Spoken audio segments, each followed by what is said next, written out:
Salut à tous, on se rejoint aujourd'hui pour une nouvelle vidéo de déballage avec aujourd'hui un Umidigi. C'est le Umidigi A5. Après le Power que j'ai reçu directement de chez Umidigi, je reçois aujourd'hui le A5. Donc, j'ai pas pris le cutter, je dirais même le A5 Pro. Plutôt, on va l'ouvrir, donc le téléphone scellé. Donc là, ce sera le déballage et la première prise en main. Alors oui, il est sorti depuis quelques temps maintenant. D'habitude, je les ai en premier, là... C'est un peu tardé parce qu'il est arrivé directement de Chine. Donc, on aura dans la boîte, alors, comme d'hab, toujours la même coque. Alors, les téléphones Umidigi, ils sont pas dégueulasses, mais ils se ressemblent pas mal, je trouve. Attends, hop, hop, hop, hop, hop, hop, hop. Si tu aimes nos vidéos, tu peux mettre un petit pouce bleu, tu peux t'abonner et activer la cloche pour ne rater des futures vidéos. Et si tu veux nous soutenir un peu plus, tu peux aller sur une page Tipeee. Donc Tipeee, c'est une plateforme de financement participatif pour soutenir les gens comme nous qui font des vidéos. Tu nous fais un petit don, c'est pas grand chose, mais petit à petit, ben, ça nous permet à la fin du mois de pouvoir investir dans des produits. Et en même temps, tipeur, en plus de ça, tu as des avantages que d'autres n'ont pas. Tu pourras acheter... En priorité, d'avoir la priorité sur les téléphones et les accessoires de tout ce que l'on teste, à prix préférentiel bien sûr, ainsi que d'autres petits avantages. Et ça, c'est plutôt pas mal.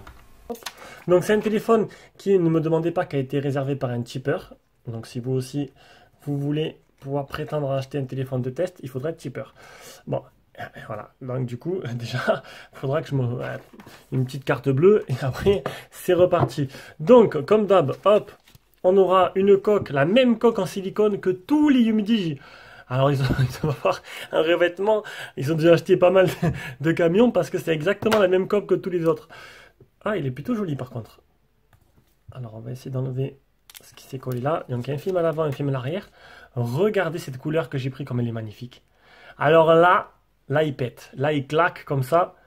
Alors je sais pas, ça s'appelle bleu glacier, je sais plus, j'ai pas regardé exactement. Donc on aura... Il est vraiment beau à l'arrière, on va l'allumer. J'essaierai d'enlever les bulles, et puis si j'y arrive pas, eh ben, j'enlèverai tout simplement le film. Ce sera beaucoup plus simple. On va pas s'embêter. On fera ça avec une carte à l'heure. Donc on va l'allumer, regarder le contenu de la boîte.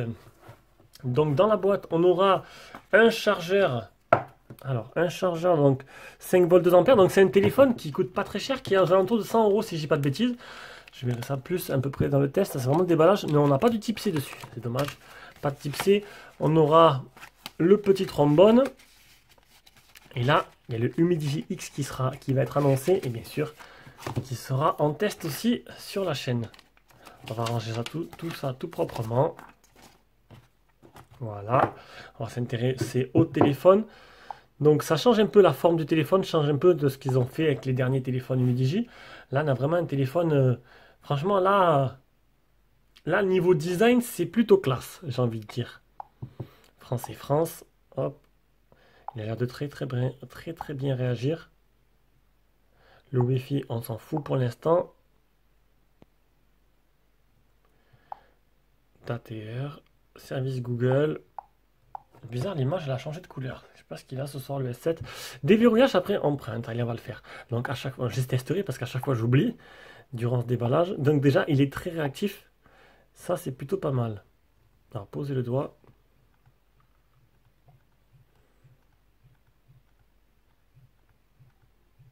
Voilà. Hop, ajoutez l'empreinte. Voilà. Donc, on aura... Alors, l'écran, il a l'air plutôt joli. Franchement, ça a l'air d'être une petite réussite. Maintenant, ce qu'il faut voir, c'est en photo. Parce que les téléphones Umidigi sont vraiment réussis. Voilà, très jolis. Mais en photo, ils ont un peu du mal. Donc, il y a des... Là, franchement, il pète. Là, comme ça, on a une petite encoche. On a des bords qui sont assez fins. On a un menton qui sont assez fins avec ce fond d'écran-là. Franchement, il pète. L'arrière est magnifique. Les côtés chromés. Alors, le tiroir SIM. Est-ce qu'on aura la surprise d'avoir... Ah, bien sûr, le trombone Il me faut le trombone d'origine parce qu'il est beaucoup plus long que mon trombone à moi. Voilà. Ah, très bonne surprise. 2 nano SIM et une carte SD. Comme quoi, c'est pas, on a des surprises en surprise. Donc franchement, finition, il est beau. On a un triple appareil photo à l'arrière. Et bien là, bravo. Bravo. Maintenant, il faut voir en photo, est-ce qu'ils ont amélioré les choses. On verra ça durant le test. Alors j'utiliserai Open Camera aussi pour voir parce que si j'ai pas de bons résultats avec l'appareil photo d'origine, sur les Midigi, Open Camera améliore largement la qualité. Ça s'est vu sur les anciens modèles. Mais déjà, il n'y a pas de saccade. Il n'y a pas de saccade. Oh, propre. Très très propre. Très très très très propre. Eh ben dis donc. Ça inaugure du bon tout ça. Donc c'était le déballage et la première prise en main de ce Humidigi A5 Pro qui a l'air ma foi magnifique. Pour le tarif, franchement là-dessus, très fluide, ça c'est beau. Allez, ciao ciao.